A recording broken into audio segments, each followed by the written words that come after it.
This is a shed, or I guess you call it. It's got 2-inch styrofoam on the outside, all the way wrapped around, kind of like a post beam type frame building, except it has polystyrene sprayed in between two pieces of, you know,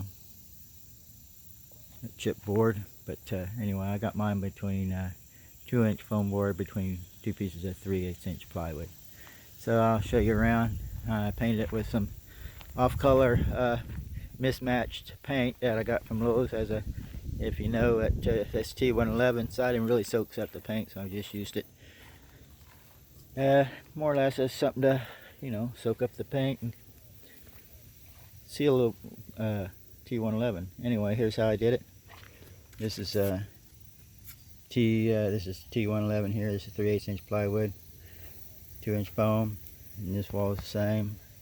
Got to use well, these are 4-inch screws right here, and you know, you got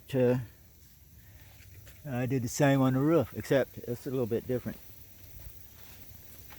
The roof is a 3/8-inch plywood, and then the foam glued to that. I glued the foam all the way around the edges, you know, to keep the air from circulating.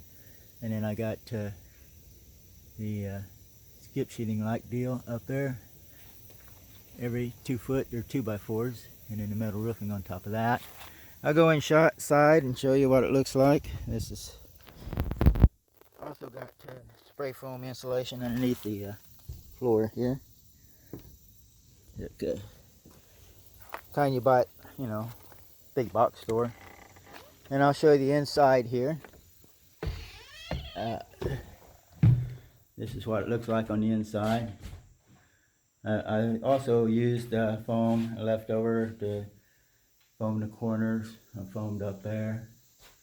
It's all plywood up there, as you can see.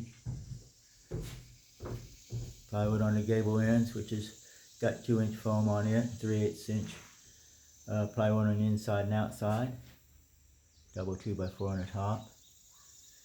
And I guess that's about it on the insulated shed.